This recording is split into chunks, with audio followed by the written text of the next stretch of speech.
ప్రేక్షకులకు నమస్కారం. పత్రిజీతో ఇష్టాగోష్ఠి కార్యక్రమానికి సాదర స్వాగతం. గురుర్ బ్రహ్మ గురుర్ విష్ణు గురుదేవో మహేశ్వర గురు సాక్షాత్ పరబ్రహ్మ తస్మై శ్రీ గురవే నమః. గురువే పరబ్రహ్మ స్వరూపం.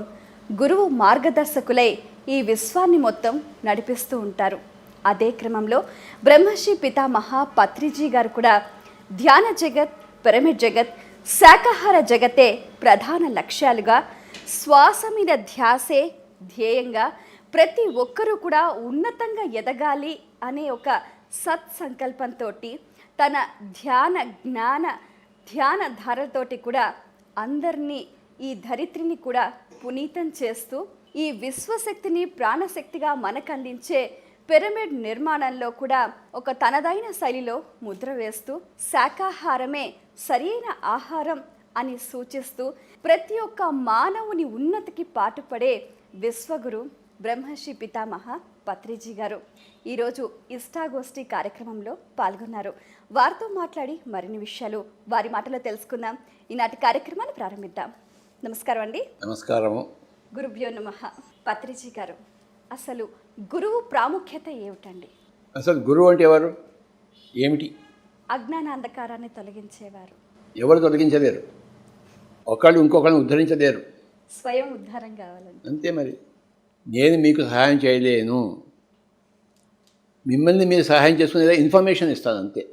అంటే గురువుని ఏ విధంగా గుర్తించాలి అని అంటారు? చెప్పే విషయాన్ని ఆచరిస్తే మంచి చెడు, లాభాలు నష్టాలన్నీ తెలుస్తాయి మనకి.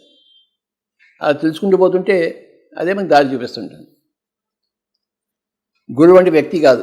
అసలు గురువు అంటే రమణ మహర్షి ఏం నిర్వచనం చెప్పారో తెలుసా మీకు? గురియే కరెక్ట్, మీకు అన్నీ తెలుసు. మీకు గురియే గురువు. గురి అంటే మన శ్రద్ధ, మన ఏకాగ్రత. ఒక క్లాస్ ఉంది, 100 మంది ఉన్నారు. ఆ టీచర్ చెప్తున్నాడు, ఈ 100 మందిలో 90 మంది ఫెయిల్ అయిపోయారు, ఒకడు పాస్ అయ్యాడు. వీళ్ళు ఎందుకు ఫెయిల్ అయ్యారు, వాళ్ళు ఎందుకు పాస్ అయ్యాడు? అతను కరెక్ట్గా తీసుకోగలిగాడు గురువు చెప్పింది ఏదో అన్నది. అతను కరెక్ట్గానే చెప్పాడు, కానీ మరి 100 మంది పాస్ కావాలి కదా. రిసీవింగ్ లేదు కనుక ఏది హెల్ప్ చేసింది? రిసీవింగ్. ఆ 100 మందిలో ఒక అబ్బాయి రిసీవ్ చేసుకున్నాడు. ఈ టీచర్ అందరికీ చెప్పాడు, చెప్పింది అందరికీ వినపడింది, అందరికీ సరిసమానంగా చెప్పాడు ఆయన. కానీ 90 మంది ఫెయిల్ అయ్యారు, ఒకడు పాస్ అయ్యాడు. వాడు రిసీవ్ చేసుకున్నవాడు పాస్ అయ్యాడు. అంటే వాడు గురి పెట్టాడు. వాడు ఆ టీచర్ ఏం చెప్తున్నాడు, గురి పెట్టాడు. ఆ గురియే గురువు అయింది. మనం జీవితంలో ఎదగాలి అని అంటే శ్వాస మీద ధ్యాస మీరు చెప్పారు, అది నిజంగా చాలా అమృత తుల్యమైంది. అయితే చాలామంది చెప్తూ ఉంటారు, మేము కూర్చోలేకపోతున్నాం, మాకు కుదరటం లేదు అని అంటూ ఉంటారు. దానికి ఏం చెప్తారు గురుగారు? వాడి మాటలు నేను విన్నాను కదా. అరే నాయన నువ్వు కూర్చోగలవు అని చెప్తుంటాను. వాడు నేను కూర్చోలేను సార్ అంటుంటాడు. నువ్వు కూర్చోగలవు నాయన అంటాను నేను. అంతే. మా ఇద్దరికి యుద్ధం చెప్తుంది, నేనే గెలుస్తాను. వాడు చివరాఖరి కూర్చుంటాడు. వాడు ఒకరోజు దగ్గరికి వస్తున్నాడు, నా దగ్గరికి. సార్ నేను కూర్చున్నాను సార్ అంటాడు. గుడ్ బాయ్ అంట. చూడు, ఈ విధవ చేయగలిగినప్పుడు ఏ విధమైనా చేస్తాడు. నేను చేయగలిగినప్పుడు వాడేందుకు చేయడు? అంటే ఒకరికి సాధ్యమైంది అందరికీ అంతే. అది సింపుల్ లాజిక్. కొంతమంది చెప్తూ ఉంటారు, ఒక ఫ్యామిలీలో 4 మెంబర్స్ ఉంటే 2 చేస్తారు, 2 చెయ్యరు, ఎంత చెప్పినా వినరు అంటారు. అలాంటి వారిని మనం ఎలా మోటివేట్ చేయగలుగుతాం? ఎవరిని మోటివేట్ చేయదు బాబా. మోటివేట్ అయ్యి వచ్చిన వాడేది మీకు సహకరించడం అంతే. ప్రతి ఒక్కరు ప్రాబ్లమ్స్లో ఉంటారు, వాడికి సొల్యూషన్ కావాలి. ఏ ప్రాబ్లంకైనా సొల్యూషన్ ధ్యానమే కదా. వాడు మన దగ్గర వచ్చి తిరుగుతాడు వాడు, ఎందుకంటే వాడి ప్రాబ్లం సాల్వ్ కావాలి వాడికి. అసలు సమస్యలు ఎందుకు వస్తాయి? ధ్యానం చేయకపోతే వస్తాయి, ధ్యానం చేస్తే రావు. సమస్య నుంచి బయటపడడానికి ధ్యానమే అంతిమ విజయం అంటారు. అంతిమ కాదు, ఫస్ట్ అండ్ లాస్ట్. మధ్యలో ఇంకేమీ లేవు. గురు సాంగత్యం వల్ల మనకి ఇంకా ఎలాంటి విషయాలు తెలుస్తాయి అంటారు? మనకి ఇన్ఫర్మేషన్ తెలుస్తుంది. గురువు అనేవాడు ఇన్ఫర్మేషన్ భాండాగారం. ఎందుకంటే ఎంతో ఇన్ఫర్మేషన్ సేకరించాడు తన అనుభవం ద్వారా. ఆయనకి అన్ని విషయాలు తెలుస్తాయి. సంగీత గురువు గారు ఉన్నారనుకోండి, ఆయనకి సంగీతం గురించి తెలుసా తెలియదా? బాక్సింగ్ గురువు గారు ఉంటాడు, ఆయనకి బాక్సింగ్ గురించి తెలుసా తెలియదా? సంస్కృతం గురువు గారు ఉంటారు, ఆయన సంస్కృతం చెప్తాడు ఆయనకి. అలాగే ధ్యాన గురువులు ఉంటారు. ఈ విశ్వమంతా మాయతోటి నిండి ఉంది కదా, ఈ మాయ నుంచి మాయ లేదబ్బా. లేదా? అయ్యో రామచంద్ర, మీరు మాయలో పడినట్టున్నారే. పడ్డాము. మాయ ఉంది అనుకోవడమే మాయలో పడ్డాం. ఓకే. మాయ ఎక్కడా లేదు, ఉన్నదంతా వాస్తవమే. అజ్ఞానం ఉంది, మాయ లేదు మేడం. రైట్. తెలియకపోవడం, దారి తెలియకపోవడమే ప్రధానమైన సమస్య. మీ ఇంట్లో కారు ఉంది, మీకు డ్రైవింగ్ రాదు, మీరు ఏం చేస్తారు కారుతో? ఏం చేయలేరు మీరు. కంప్యూటర్ ఉంది మీ ఇంట్లో, మీకు కంప్యూటర్ చేత కాదు, ఏం చేస్తారు కంప్యూటర్ వలన? అలాగే మీద జీవితం ఉంది, మీ జీవితం ఎలా చేయాలో మీరు నేర్చుకోలేదు, జీవితం వేస్ట్ అయిపోయింది. మీ కారు వేస్టే, మీ కంప్యూటర్ వేస్టే, మీ జీవితం వేస్టే. నేర్చుకోవాలి. కంప్యూటర్ ఉన్నా కూడా నేర్చుకోవాలి. కంప్యూటర్ నేర్చుకుంటే జీవితం లాభాలు. మీరు డ్రైవింగ్ నేర్చుకుంటే కారు ఉపయోగించుకోవచ్చు. డ్రైవింగ్ నేర్చుకోకపోతే కారు ఏం లాభం మీకు? జీవితం గురించి తెలుసుకోకపోతే జీవితం వేస్ట్. కారు కొన్న తర్వాత కారు డ్రైవింగ్ నేర్చుకోవాలా వద్దా? కంప్యూటర్ కొన్న తర్వాత కంప్యూటర్ నడిపించడం నేర్చుకోవాలా లేదా? జీవితం వచ్చిన జీవితం ఏంటి తెలుసుకోవాలా వద్దా? అది ధ్యానం, అదే ఆధ్యాత్మికత. జీవితం గురించి తెలుసుకోవడమే ఆధ్యాత్మికత. అప్పుడు వాళ్ళు జీవిస్తారు, అంతమంది జీవించరు వాళ్ళు. చాలామంది చెప్తూ ఉంటారు, సార్ నడుస్తుంది కదా నడవని అని అంటూ ఉంటారు, కానీ ఉన్నతంగా ఎదగడానికి ఇంకా ఏదో అద్వితీయమైన మార్పులు రావడానికి పెద్దగా కృషి చేయరు. మనకేం పోయే కాలం, వాళ్ళు వెళ్ళకపోతే మనకేంటి? వాళ్ళ మన దగ్గరికి వస్తే మనం చెప్తాం, లేకపోతే మనం చెప్పాం. ఆకలిగా ఉన్నవాడు మన దగ్గరికి వస్తాడు, ఆకలి లేని వాడు ఎందుకు వస్తాడు? యువ శక్తి అనేది ఒక ప్రభంజనం లాగా ఇంకా విశ్వవ్యాప్తం కావాలి అంటే ధ్యానం ఏ విధంగా ఉపయోగపడుతుంది అంటారు? యువతకైనా, ముసలి వాడికైనా, పిల్లవాడికైనా అందరికీ ఒకటి కావాలి. అందరికీ ఒకటే ఆహారం, ఒకటే ఆకలి, అందరికీ ఒకటే నిద్ర. యువత స్పెషల్ ఏమి? మల్టీ టాస్కింగ్ ఫాస్ట్గా చేయగలుగుతారని. యువత ఏమీ స్పెషల్ కాదు, అందరితో సరి సమానంగా. అందరికీ ఏది కావాలో వీడికి అదే కావాలి, అందరికీ ధ్యానం కావాలి, వీడికి ధ్యానం కావాలి. ఆత్మ అవలోకనం అంటే ఏంటి అసలు? యాక్చువల్గా ఎలా దర్శించాలి అంటే మనం చేసింది మనం గమనించాలి. మనం ఏం చేసాము, ఏం చేయలేదు, దాన్ని ఆత్మ అవలోకనం అంటారు. పొద్దున్నుంచి ఏం చేశాను, పొద్దున్న లేచాను, రాత్రి వరకు ఏం చేశాను, ఒకసారి అనలైజ్ చేసుకోవడం ఆత్మావలోకనం చేసుకోవాలి. అందరికీ తప్పనిసరి అంటారా? అందరికీ తప్పనిసరి. కొంతమందికి ఎక్సెప్షన్ ఉంటుంది ఏంటి? ఆత్మగా ఉన్నవాడు ప్రతి ఒక్కరికి ఆత్మావలోకనం అవసరం. ఒక సత్యాన్ని ఎలా దర్శించాలంటారు? అనుభవపూర్వకంగా. ఒక రసగుల్లా ఉంది, ఏం చేయాలి మనం? రసగుల్లాని నోట్లో వేసుకోవాలి, ఎంత బాగుందో అంటాం, అంటే సత్యాన్ని దర్శించాం, దాని టేస్ట్ని ఆస్వాదించాం. మీరు ఎప్పుడు చెప్తూ ఉంటారు ఇతరుల అనుభవాలు తెలుసుకోవాలి అని, శ్రద్ధగా వినాలి అని. దానివల్ల ఏ విషయాలు తెలుస్తాయి? ఏదైనా తెలుస్తుంది, విన్న విషయం అంతా తెలుస్తుంది మనకి. అంటే దాన్ని ఎలా అర్థం చేసుకోవాలి అని. నీకు ధ్యానం వస్తే కానీ వాళ్ళకి అర్థం కాదు. మీరు జర్మన్లో మాట్లాడుతున్నారు, నాకు అర్థం కాలేదు, నేను ఏం చేయాలి చెప్పండి? ఏం చేయాలి? జర్మన్ నేర్చుకోవాలి అంతే. జర్మన్ నేర్చుకోకపోతే జర్మన్ అర్థమవుతుంది ఏంటి? నేను ధ్యానం చెప్తే మీ ధ్యానం అనుభవం నాకు అర్థమవుతుంది ఏంటి? కాదు. నాకు అందరి ధ్యాన అనుభవాలు అర్థమవుతాయి. ఎందుకు అర్థమవుతాయి చెప్పండి? మీరు ధ్యానం చేస్తారు, అది సంగతి. ప్రతి ఒక్కరూ మాస్టర్స్గా ఎదగాలి అని అంటే వాళ్ళ వ్యవహారం ఎలా ఉండాలి? కోరుకోవాలి మాస్టర్ని. నేను మాస్టర్ని కావాలనే తపన ఉండాలి, అప్పుడు వస్తుంది. చచ్చిపోయిన తపన ఉండాలి. దానికోసం నేను చచ్చిపోయినా సరే, నా ప్రాణాలు పోయినా సరే అన్న తపన ఉండాలి. మాస్టర్ అవుతాడు. ఆ తపన అనేది ముఖ్యమంటారు. తపన ఉండాలి. ఈ విశ్వశక్తిని ప్రాణశక్తిగా ఎలా తీసుకోవాలి? తీసుకున్న శక్తిని మనం ఎలా నిలుపుకోవాలి? ఎప్పుడైతే మీ మనసులో ఆలోచనలు ఉండవో అప్పుడు విశ్వశక్తి వస్తుంది, శరీరం తీసుకుంటుంది. మీ మనసు అడ్డుగా ఉంది విశ్వశక్తి రావడానికి.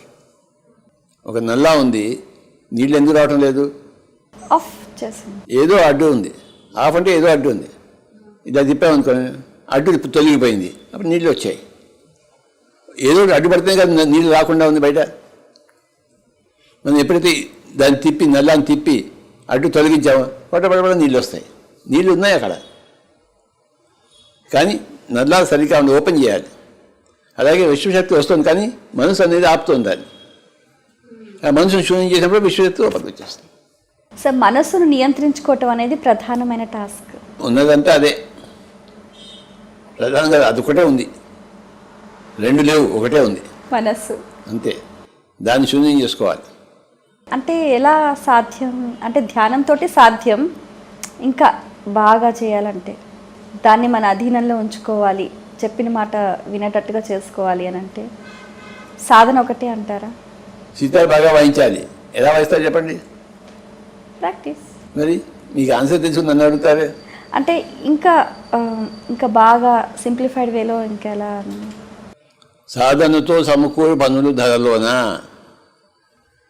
ఏ సబ్జెక్టులు అయినా, ఏ సాధన, సంగీతమైనా, ధ్యానమైనా, ఏదైనా కూడా సాధన మీద ఆధారపడదు. ఫుట్బాల్ అయినా, క్రికెట్ అయినా, డ్యాన్స్ అయినా, ఏ విద్య అయినా, ఏ కళ అయినా, ఏ రంగమైనా సాధన. ఈ జ్ఞానం యొక్క పరిపక్వత అంటే ఏమిటి? మీకు వంట ఇష్టం అనుకోండి, మీకు పాకశాస్త్రం మీద జ్ఞానం కావాలి. మీ సంగీతం అనుకోండి, సంగీత జ్ఞానం మీద, సంగీత శాస్త్రం మీద పట్ల జ్ఞానం కావాలి. మీకు మోక్షం రావాలనుకోండి, మీకు ఆత్మజ్ఞానం మీద, ఆ శాస్త్రం మీద మీకు ప్రీతి కలగాలి. ఈ శరీరాన్ని ఒక సాధనంగా మలుచుకొని ఇంకా మనం ఉన్నతంగా ఎదగాలి అని అంటే ఎలాంటి ప్రాక్టీస్ అవసరం అంటారు? తక్కువ తినాలి. 3 పూటలు తింటే రోగి, 2 పూటలు తింటే భోగి, 1 పూట తింటే యోగి. ప్రతి మనిషి తక్కువ తినడానికి నేర్చుకోవాలి. తక్కువ అంటే తక్కువగా సరిపడేంత అది. మరి దానికన్నా డబల్ తింటుంటాం. తిండి తగ్గించుకోవాలి.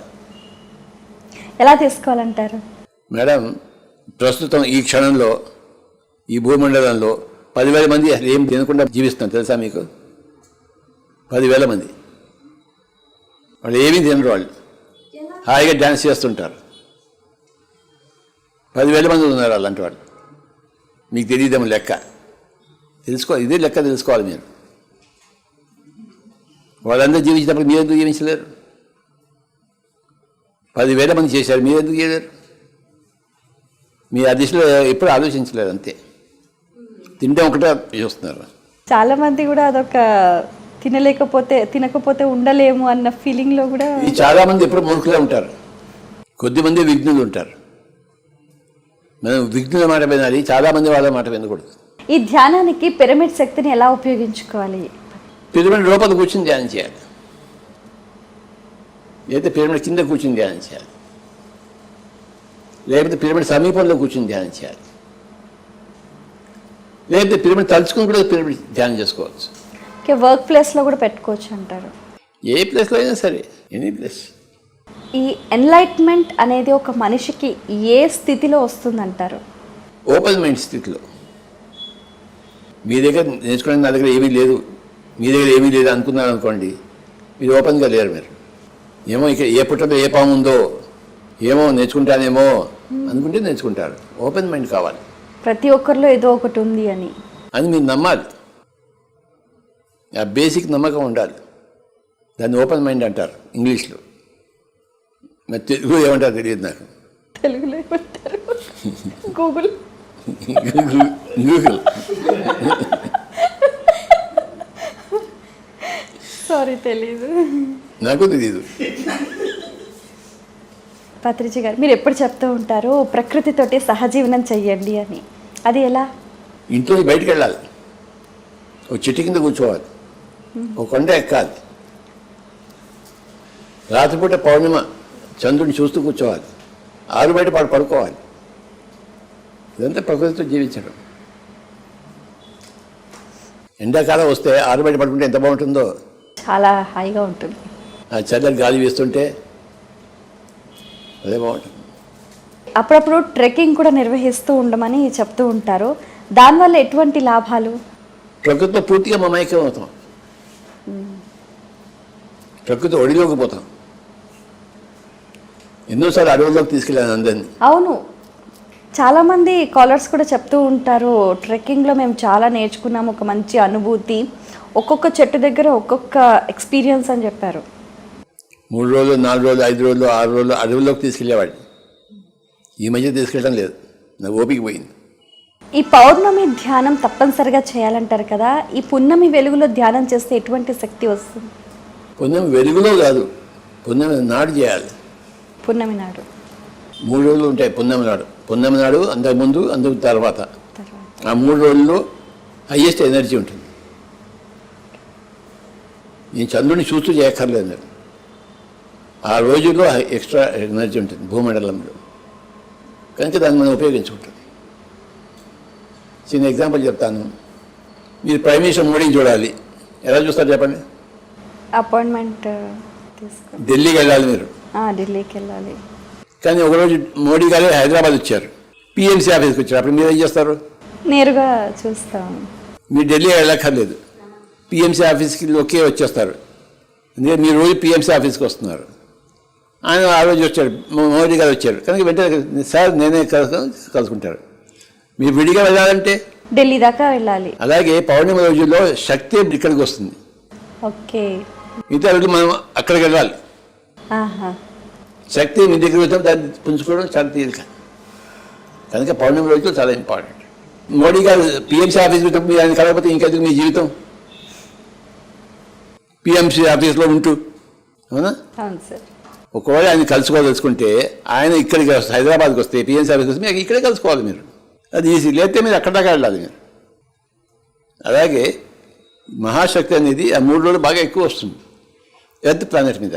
అది వచ్చినప్పుడు మనం ధ్యానం చేస్తే దాన్ని పట్టుకోవచ్చు. మనం లేకపోతే ఎక్కువ చేయాల్సి వస్తుంది దాన్ని పట్టుకోవడానికి, ఢిల్లీ దాకా పోవాల్సి వస్తుంది. సార్, కొంతమంది ధ్యానం చేస్తున్నారు, మొదలు పెట్టారు, ఆపేస్తారు, మళ్ళీ స్టార్ట్ చేశారు, అయినా కొన్ని సమస్యలతోటి బాధపడుతున్నామని అంటుంటారు. అటువంటి వాళ్ళు బయటికి రావాలంటే ఏం చేయాలి? మేడం, దేనికైనా సాధన ఒకటే, అకుంఠిత ధ్యాన సాధన. మధ్యలో వదిలిపెట్టే లాభం లేదు. రెడ్డి వచ్చి మొదలాడన్నట్టు ఇప్పుడు కంటిన్యూ చేయాలి. చాలా మందికి ధ్యానంతో అన్ని రకాల సమస్యలు కూడా సమసిపోయాయి. కొంతమంది ఏంటంటే చేస్తున్నా కూడా ఇంకా కొంచెం ఉంది, ఎక్కడో బాధ ఉంది, దాన్ని రిమూవ్ చేసుకోలేకపోతున్నామని అంటున్నారు. 2 ఉన్నాయి అందులో. ఒకటి వీడు సరిగ్గా చేయటం లేదు సాధన, సరిగ్గా చేసినా కూడాను వాడు చేసిన కర్మ చాలా హెవీగా ఉంది, పాత కర్మలు. రైట్. చాలా మంది సార్ ఇది చేయాలనుకుంటాం, అది చేయాలనుకుంటాం, కానీ ఏది చేయలేకపోతున్నాం అంటారు. అలాంటి వాళ్ళు ఎలా ముందడుగు వేయాలి? తన్నాలి, వెతికి 2 తన్నాలి, వెతికి తిరగాలి, వెతికి తిరుగుతా తన్నాలి వాళ్ళు.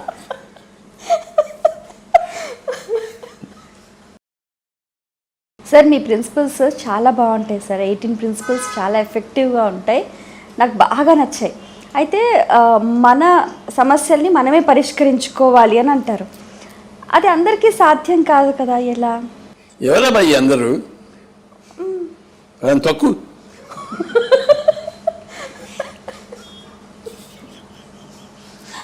రెండు ఉతికితే అందరూ దానికి వస్తారు, దెబ్బకి దయ్యం దిగి వస్తుంది. మనిషికో మాట, గొడ్డుకో దెబ్బ అన్నారు. వాడు గొడ్డు, వాడు మనిషి కాదు. వాడు అది మనిషి కాదు. మనిషి అయితే ఒక మాటతో వింటాడు, వాడు గొడ్డు, వాడు కొట్టు అని. ఇతరుల వ్యక్తిగత విషయాల్లో వేలు పెట్టద్దు అంటారు. సో చాలా మంది దాంతో బతుకుతూ ఉంటారు. వీడు కాలే పెడుతుంటాడు, వేలు పెట్టద్దు అంటే కాలు పెడతా అంటాడు వాడు. ఏదో నా కొడుకు.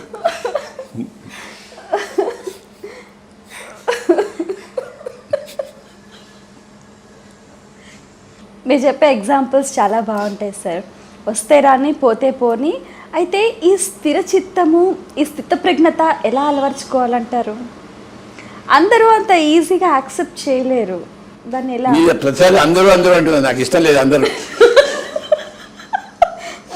అంటే. నో నో నో, అందరూ బిజినెస్ హియర్, ఓన్లీ సెల్ఫ్.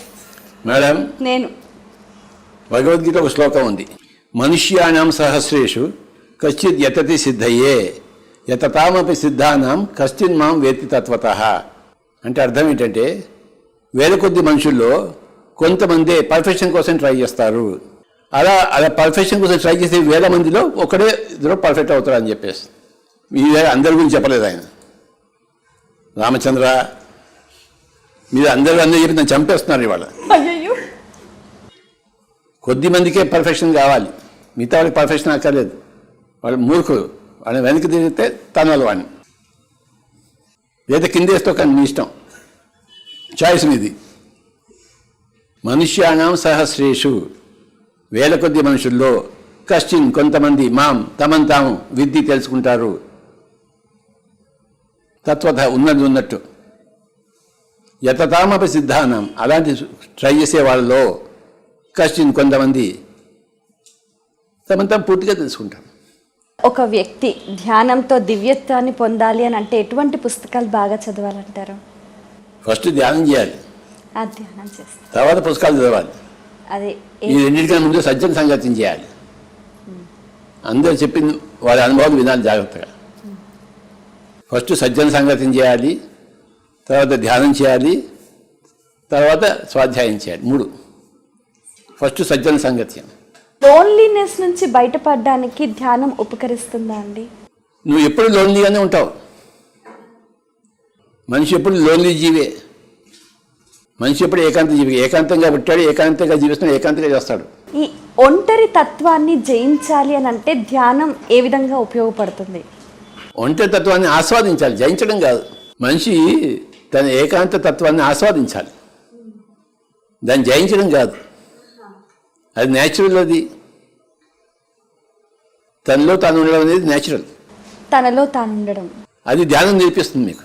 తనకు ఎవ్వరూ లేరు అన్న ఫీలింగ్ బాధిస్తూ ఉంటుంది.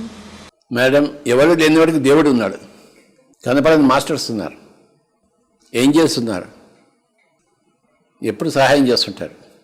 కనపడరు, కనపడవలసిన అవసరమే లేదు వాళ్ళకి. ఈ కాంతిలోక వాసులు అంటే ఎవరు? Enlightened masters. మీరు ఒక కాంతిలోక వాసే. మీరు అందరి గురించి ఎప్పుడు ఆలోచిస్తుంటారు కనుక.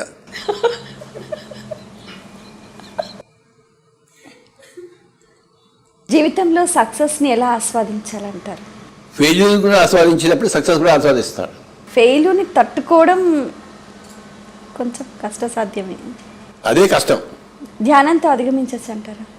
ధ్యానం లేకపోయినా కూడా అధిగమించవచ్చు, తెలివితేటలు ఉంటే. అన్నిటికీ ధ్యానం అవసరం లేదు. తెలివితేట, కామన్ సెన్స్ ఉండాలి, ఇంగిత జ్ఞానం ఉండాలి. అన్నిటికీ ధ్యానం అవసరమే లేదబ్బా. ఫర్ ఎగ్జాంపుల్, మీకు ఎవరికి చెప్పొద్దు అన్నమాట, నీ ఇప్పటిదాకా ధ్యానం చేయలేదు అంత అవుతుంది సార్. నా మాట నమ్మరా? నాకు ఇంగిత జ్ఞానం ఉంది, కామన్ సెన్స్ ఉంది, అర్థమైందా? నేను ధ్యానం చేసుకుని కూర్చున్నాను అనుకున్నా, మనసు అసలు కంట్రోల్లో రాదు నాకు. ఎవరిని తిట్టాలా అనిపిస్తుంటుంది, లేదా ఎవరిని తొక్కాలా అనిపిస్తుంటుంది. ఎలా కూడా ఏం చేయమంటారు? చివరికి విరమించుకున్నాను. నాకు ధ్యానం వద్దురా బాబు, ధ్యానం ఉందని చెప్పేద్దామని తిరిగి సరిపోతున్నాను. నేను ధ్యానం చేశానని చెప్పేస్తుంటా, అన్ని అబద్ధాలు. నా దగ్గర ఇంగిత జ్ఞానం ఉంది, కామన్ సెన్స్ ఉంది. నేను అడిగే ప్రశ్న చెప్పే జవాబు అనేది కామన్ సెన్స్తో చెప్తుంటాను, నా ధ్యాన అనుభవంతో కాదు. నాకు అపారమైన కామన్ సెన్స్ ఉంది. నాకు అవసరం కాబట్టి మీకెందుకు అవసరం ధ్యానం? కామన్ సెన్స్ నేర్చుకోండి, అది అందరి దగ్గర దొరకదు. ఎవరికి వారికే వ్యక్తిగతం. అర్థమైందా? గురువు చూపిన మార్గంలో నిరంతరాయంగా అలాగే వెళ్ళాలి అని అంటే మార్గదర్శకత్వం, దాన్ని మనం ఏ విధంగా సాధన చేయాలంటారు? ఆ గురువు ఎంతో సాధన చేశాడు, నువ్వు అంత సాధన చేయాలి. ఆ గురువు ఎంతో సాధన చేసి ఉంటాడు, మరి మీకు ఎంత చేయాలి. మరి వారికి ఉన్న శక్తి మనకు ఉంటుందా అని? శక్తి అందరికీ సరి సమానంగా ఉంది. శక్తి, సమయము, ఆపర్చునిటీ అన్ని సరి సమానంగా ఉన్నాయి. గురియే లేదంతే, గురియే అసమానంగా ఉంది. ఆ గురి ఉన్నవాడు పాస్ అయ్యాడు, గురి లేనివాడు ఫెయిల్ అయ్యాడు. మీకు గురి ఉందా? డౌట్ ఉంది. ఇంకే మరి గురువు మీద. ధ్యాన జగత్, పిరమిడ్ జగత్, శాకాహార జగత్కి అందరూ వారి వంతుగా కృషి చెయ్యాలి అని అంటే ఇంకే విధంగా అడుగులు ముందుకు వేయాలి? 1000 mile journey begins with the first step అన్నారు. మీరు ఇక్కడి నుంచి హిమాలయాలు వెళ్ళాలి, ఫస్ట్ ఇంట్లోంచి కాలు బయట పెట్టాలా వద్దా? ఇంట్లోంచి కాలు బయట పెట్టకుండా హిమాలయాలకు వెళ్తారేంటి? కనుక ఈ పిరమిడ్ జగత్తు, ధ్యాన జగత్తు, శాకాహార జగత్తు కావాలంటే మీ పక్క వాడితో మొదలుపెట్టండి. ఎవరంటే వాడికి పిరమిడ్ గురించి చెప్పండి, వాడికి ధ్యానం గురించి చెప్పండి, వాడికి శాకాహారం గురించి చెప్పండి. ఒకటి ఒకటి ఒకటి ఒకటి ఒకటి కోట్లు అవుతాయి. ఈ ధ్యానం ఇతరులకు చెప్పేటప్పుడు తొందరగా కన్విన్స్ అవ్వరు అందరూ. కానీ లేటుగా అవుతారు. మనం వెయిట్ చేయాలి అంతే. ఇప్పుడు ఇంట్లో పేరెంట్స్ కూడా చిన్నపిల్లల్ని ఏ విధంగా మోటివేట్ చేయాలంటారు ధ్యానం వైపు? ఆనాపానసతి వీడి ఇంట్లో కూర్చొని ధ్యానం చేయాలి, అప్పుడు పిల్లలకి కూడా ధ్యానం చేస్తారు. వీడు ధ్యానం చేయకుండా వాళ్ళకి ధ్యానం చేయమంటే లాభం లేదు. నేను చాలా ధ్యానం చేశానండి పోయి కనుక అందరూ వింటున్నారు. మీకు తెలుసా, ఒక జన్మలో నేను 200 సంవత్సరాలు కళ్ళు మూసుకుని కూర్చున్నాను. అవునా? 200 సంవత్సరాలు. ఎలా అంటే ఇదే కళ్ళు ఉన్నాయా, ఇలా మూసుకోవాలి అంతే. మీకు గురువుల దర్శనం ఎలా లభించింది? ఎవరికైనా కనబడుతుంది, కళ్ళు మూసుకుంటే తెలుస్తుంది. అనుభవైక వైద్యం. కళ్ళు మూసుకుని కూర్చోవడం నేర్చుకోవాలి. ఆలోచనలు పోవడం కోసం కూర్చోవద్దు, కళ్ళు మూసుకోవడం కోసం కళ్ళు మూసుకోవాలి అంతే. క్రమక్రమంగా ఆలోచనలు పోతాయి. ఎక్కువసేపు ఉండవు, అవి ఎక్కువ కాలం ఉండవు, కొంతకాలానికి సమసిపోతాయి. అప్పుడు మీకు గురువులంతా దర్శనం అవుతారు. కూర్చోవాలి ఒక 200 సంవత్సరాలు అంతే. కళ్ళు తెరవకూడదు. కష్టమా? కళ్ళు మూసుకోవడం కష్టమా? కళ్ళు మూసుకోవడం కష్టం కాదు. 200 సంవత్సరాలు అంటే 200 సంవత్సరాలు. మరి మూడో కన్ను కావాలనుకుంటే కూర్చోవాలి, మరి 2 కళ్ళు మూసుకోవాలి. ఢిల్లీ పోవాలంటే హైదరాబాద్ వదిలిపెట్టాలి కదా. హైదరాబాద్ అంటే ఢిల్లీకి పోతారేంటి? ఈ 2 కళ్ళు ఉంటే ఈ మూడో కన్నుకి వస్తారేంటి మీరు? ఇది వదిలిపెట్టేస్తేనే ఇక్కడికి వెళ్తారు. ఇది రైట్. ఈ ఆన్సర్ బాగుంది సార్, నాకు బాగా నచ్చింది. ఒకటి పొందాలంటే ఒకటి వదులుకోవాలి. ఇది పొందాలంటే ఈ 2 కళ్ళు వదులుకోదు. ఇవి వదులుకుంటే అది వస్తుంది. ఇది వదులుకోకూడదు. నాకు ఇది కావాలంటే ఇట్లా అమ్మ కావాలి, బొవ్వ కావాలి అంటే ఎలాగా? ఇది కావాలంటే ఇది వదిలిపెట్టుకోవాలి. ఇది వదిలిపెట్టుకునే ఇష్టం అయితే ఇది రాదు నీకు. Right. Very simple logic, yes sir. Basic common sense. అందరూ బాగుండాలి, అందరూ వాళ్ళ జీవితంలో ఎలా ఎన్లైట్మెంట్, ఎలా మార్గదర్శకత్వం మీ నోటి ద్వారా వాళ్ళకి ఆ సమాచారం అందాలి అన్న ఒక సంకల్పం. శుభ సంకల్పం మేడం, నేనేం అంటలేదే మిమ్మల్ని. జీవిత లక్ష్యాలు ఎలా నిర్దేశించుకోవాలంటారు? సహజంగానే ఏర్పడుతుంది. నది సముద్రం వైపు గమనం ఎలా చేస్తుంది చెప్పండి? దానికి తెలుసా? కానీ తెలియకుండానే సముద్రం వైపు వెళ్తుందా లేదా? అలాగే ప్రతి ఒక్కటి జీవితము ఆ గమ్యం వైపు వెళ్తుంది, సహజంగానే వెళ్తుంది. నదీనాం సాగరాం గతే, అలాగే జీవితానాం లక్ష్యం గతే. ప్రతి వాడి జీవితం లక్ష్యం వైపే వెళ్తుంటుంది. పర్ఫెక్ట్గా ఉంది ప్రతి ఒక్కరి జీవితము. అదా, ప్రతి నది సాగరానికి చేరుకుంటుంది తన ఎత్తుపొలాలు చూసుకుంటూ. ప్రతి జీవితము మోక్షం పొందుతుంది. ప్రతి ఆత్మ పరమాత్మ అవుతుంది. తన సర్వాత్మాత్మ అని తెలుసుకుంటుంది. మీరు నిశ్చింతంగా ఉండండి. నదీనాం సాగరాం గతే. ప్రతి వ్యక్తి దినచర్య ఏ విధంగా ఉండాలంటారు? సోమరిపోతుగా ఉండకూడదు. ప్రతి క్షణాన్ని ఉపయోగించుకోవాలి, ఎక్కువ నేర్చుకోవడం కోసం. ఎన్ని విద్యలు ఉన్నాయో, ఎన్ని కళలు ఉన్నాయో, సమయం వృధా చేసుకోకూడదు. టైం లేదు అని అంటూ ఉంటారు. వాళ్ళకి ఎంతైనా టైం ఇస్తాం, ఇంకో 10 జన్మలు ఇస్తామా? అయినా టైం సరిపోదు. ఇంకో 100 జన్మలు ఇస్తాం. పునరపి జననం పునరపి మరణం. ఈ జన్మ అయితే ఇంకో జన్మలు చేస్తాడు. కానీ కంపల్సరీ కదా? కంపల్సరీ. మార్చిలో కాకపోతే సెప్టెంబర్లో పాస్ అవుతాడు. సెప్టెంబర్ కాకపోతే మార్చిలో పాస్ అవుతాడు. కానీ ఏదో పాస్ అవుతాడు. పాస్ అయితే తీరవలసిందే. ముక్తికి మూల మార్గం open mind. Thank you very much ma'am. Thank you so much అండి.